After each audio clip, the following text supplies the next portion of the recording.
Clive, my boy! Rutherford informs me that we owe you our thanks. Hadn't intended for you to get involved, but such are the times we live in, huh? I would have done the same for anyone else. You're far too modest, Clive. You'd make a terrible nobleman. But tell me, is the realm truly in as dire a state as Rutherford suggests? From what little I saw, you were right to be worried. I suppose I should have expected the worst. But I was rather hoping the great and good of the realm might have things a little more under control. Alas, it seems that firm leadership is in short supply these days, and without it, the people are bound to lose their way. We must move quickly. But where do we start? True, the challenges that face us are many. But in my estimation, there are two key areas to be addressed before any other. The realm's armies and her larders. As you've seen firsthand, it's every man and woman for themselves out there. Certain cities have banded together to try and maintain some semblance of order, yes, but such cases are few and far between.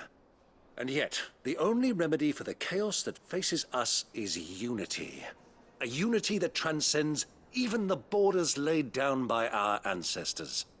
In short, if Storm does not stand together, she will fall apart. But how would one even begin to unite the realm? The armies, my boy. As I told you already, we begin by restoring order among the ranks of those sworn to maintain it. Sadly, I doubt I could convince even the lowliest gaggle of privates to dig a latrine together. But I do know someone the High Commanders have been known to listen to on occasion. Field Marshal Eikon Havel. I thought he was retired. He was, until an Akashic army tore through Randalar and killed most of the rank and file. There is no man alive more capable. Literally. And as luck would have it, I've already spoken with him on the matter. Of course you have. And he's agreed to help. On one condition. That he first speaks with you personally. Havel has always been a man of frustratingly rigid principle, and he has certain qualms about clasping arms with, well, with an outlaw. I extolled your many virtues as best I could, of course, but the old goat was adamant that he be allowed to appraise you in person. You don't mind, do you, my boy?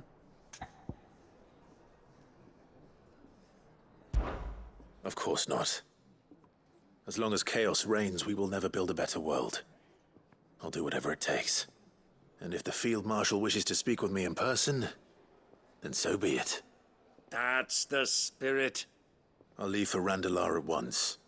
Would you send a Stolas? Of course. Rutherford is already in the Dalmekian capital. I'll have him tell Havel to expect you forthwith. Excellent. Thank you, Uncle. No, thank you, Clive.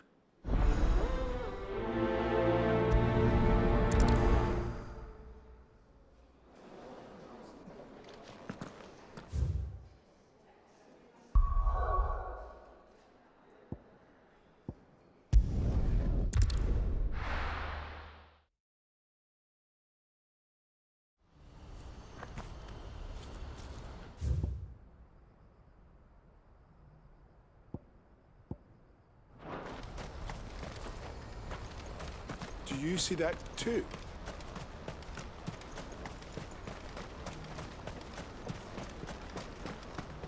Papa?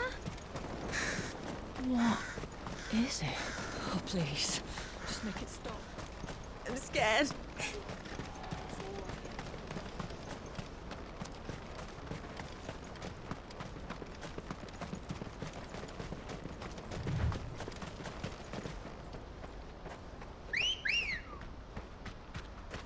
Good girl.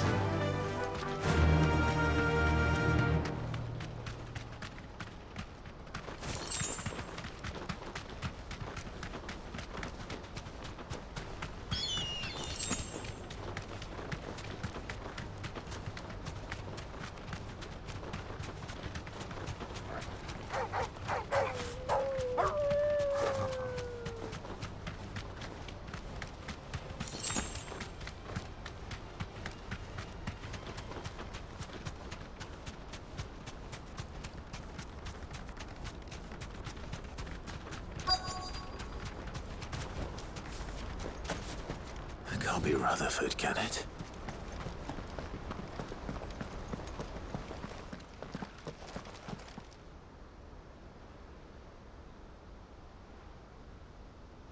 Turncoats and cowards, the lot of you! If it's a fight you want, it's a fight you shall have! Allow me. I don't need your... Please, Field Marshal, oblige him. This won't take long. You're right. It won't. Men, finish him.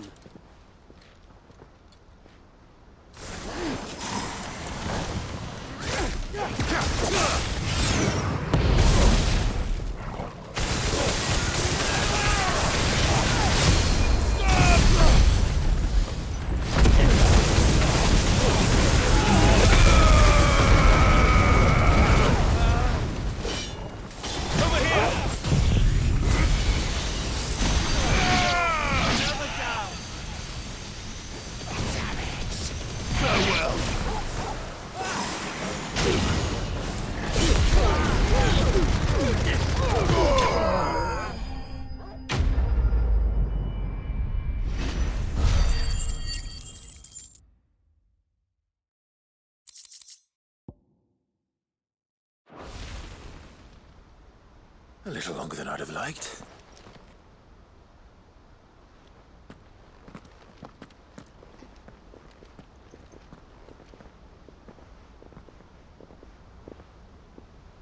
Field Marshal Havel, I presume. Are either of you injured? No, my lord. You arrived just as our escort turned on us. Fucking traitors. I'd heard reports of soldiers in the outlying regions abandoning the oaths they swore. But I hadn't thought the corruption had reached so close to the heart of the Republic. It's a fucking disgrace. Your interfering old bastard of an uncle tried to warn me, of course. My lord Marquis. Or is Sid the Outlaw more to your liking? Call me what you want. It doesn't change who I am, or the urgency of the message I bring. My uncle has a plan to right the realm, and he needs your help to see it through. Before I agree to anything, I'd have you answer one question. What do you stand to gain from all this? I won't deny that I might benefit from further chaos. But I seek a new beginning for all of us. And while the choices I've made may not always have been the right ones, I know I made them for the right reasons. For so long, so many of us have been told how we could live, how we could die, when it should have been our decision all along. Now we have a chance to put things right. But in order to take it, we must stand together. Even if it be beside those with whom we don't see eye to eye.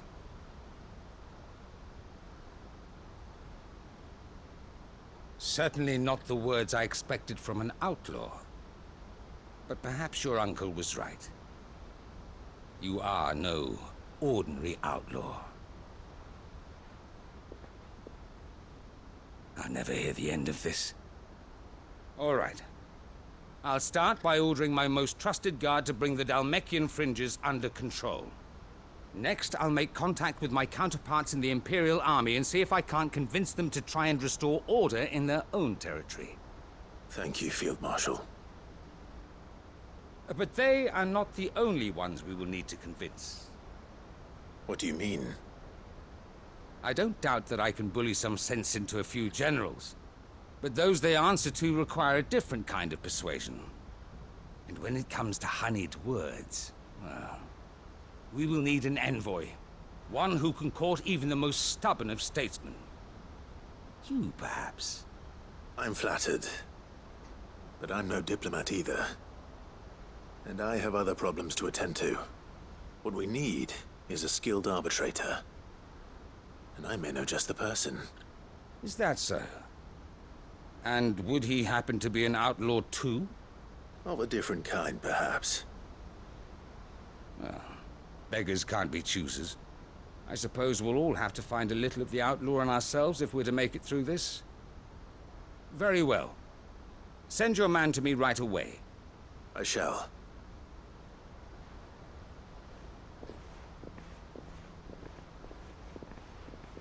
My Lord Marquis,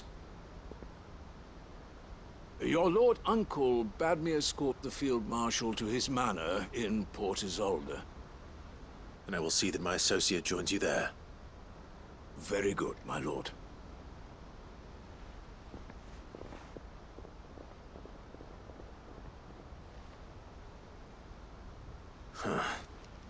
An envoy. I'm not sure I'm the man to talk anyone round. I can barely convince my brother to take his medicine. No. This is a job for someone with experience. Someone like Quentin. I hope I can convince him at least.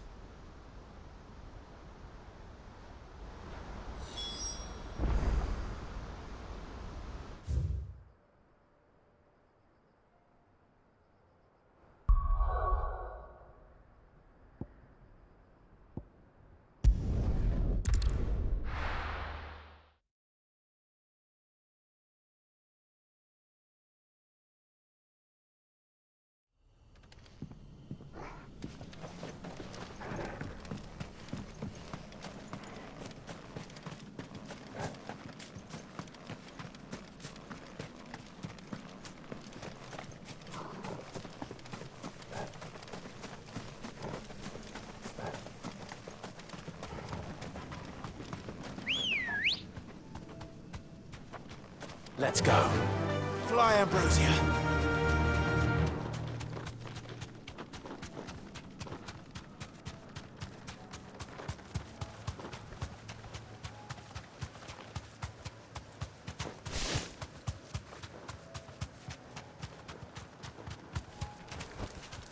That'll do, girl.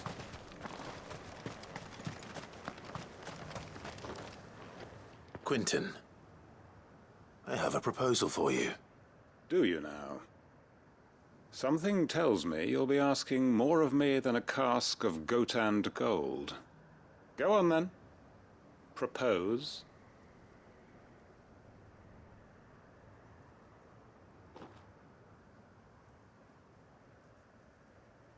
You'd have me convince the chiefs and chamberlains of the realm that they should simply swallow their pride and do the one thing that has proved impossible for thousands of years.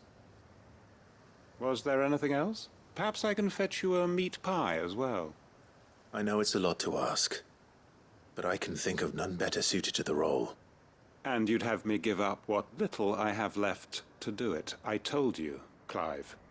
The people of Lostwing are my family, and I cannot abandon them. You'll have to find someone else. I'm sorry to hear that. So am I. And why might that be? What he's asking. How's it any different to what you've done so far? They want you to speak for those who can't speak for themselves. That's what you do best.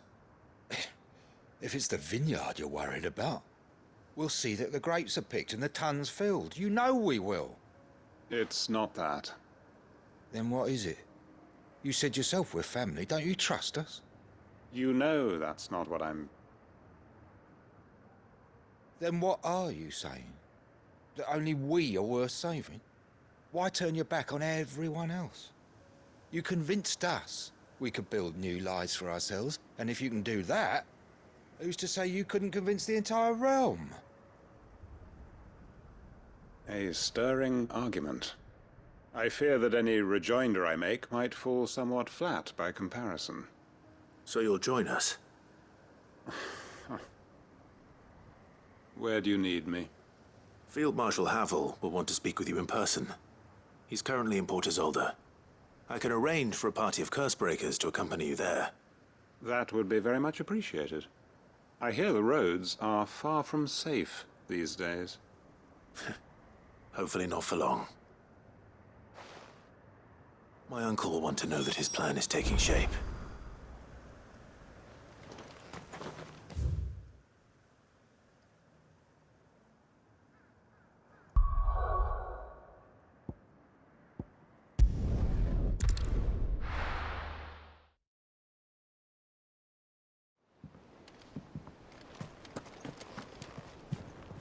Uncle, I bring good news.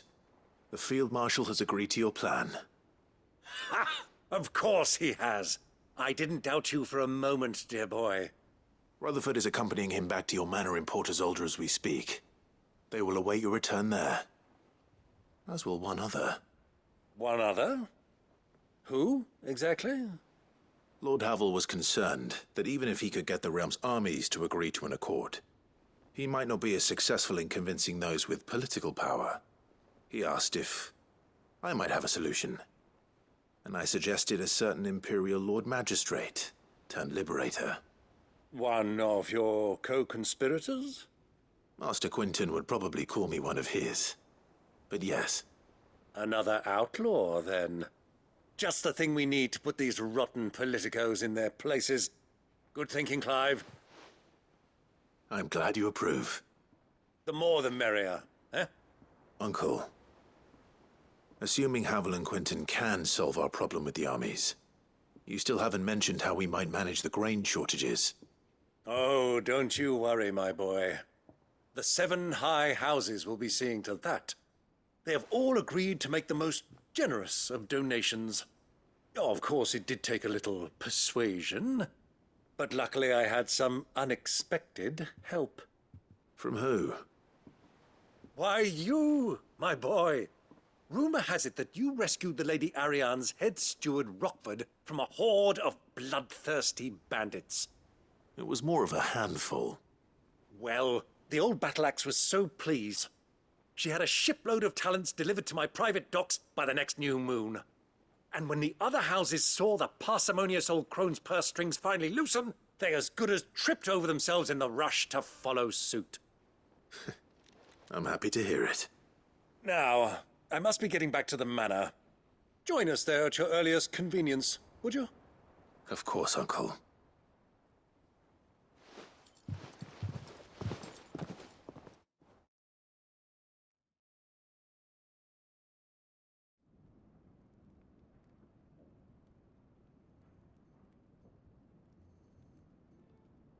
And how, pray tell, will we get that grain to the capital if the roads are still overrun with akashic?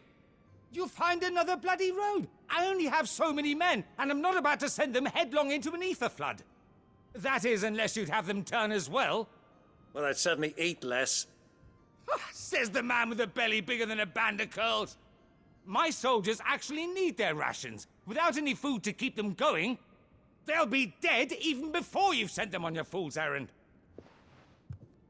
If I may, gentlemen, perhaps I might suggest an alternative approach.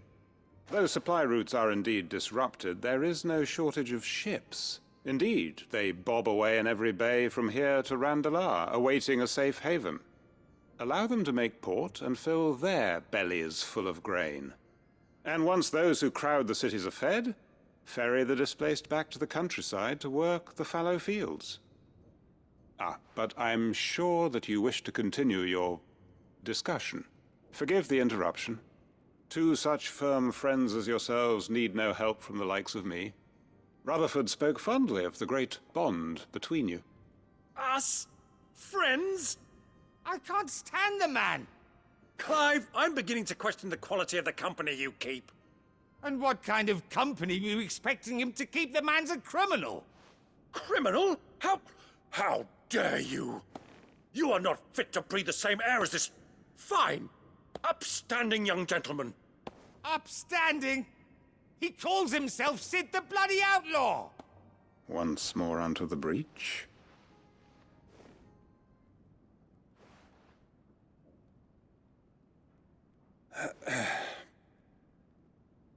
Shall we begin again? What we seek here is not to create a new nation, nor to claim the thrones of those that already exist. We wish simply to bring stability to the realm that mankind might weather the current storm. And to do that, we must convince those in power, the generals, the statesmen, the nobles, that our cause is just. There will be disagreements, yes, and I imagine some resistance, much resistance. But we cannot let that deter us. If we show them the path, show them that we walk it ourselves, then I am confident they will follow. The fate of the world lies in my nephew's hands, but the well-being of her people lies in ours. And we must not squander the chance that Clive has given us. Uncle Byron, Now, with that settled, let's move on to the signing of the Accord. For what great moment in history hasn't been accompanied by a little ceremony?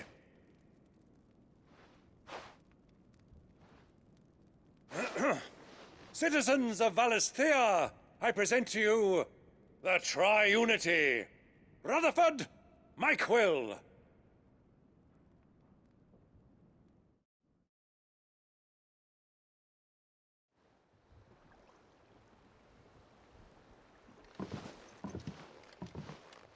Well, my boy, the stage is set. that it is. This is the role you were born for. Now I ask only that you trust in the talents of your supporting cast. We shall play our parts to the best of our abilities, that you might have the opportunity to shine. The realm needs its Sir Crandall, and there is no better Crandall than you, Clive. I want you to keep this signed accord as proof of our faith in you. I will. Thank you, Uncle.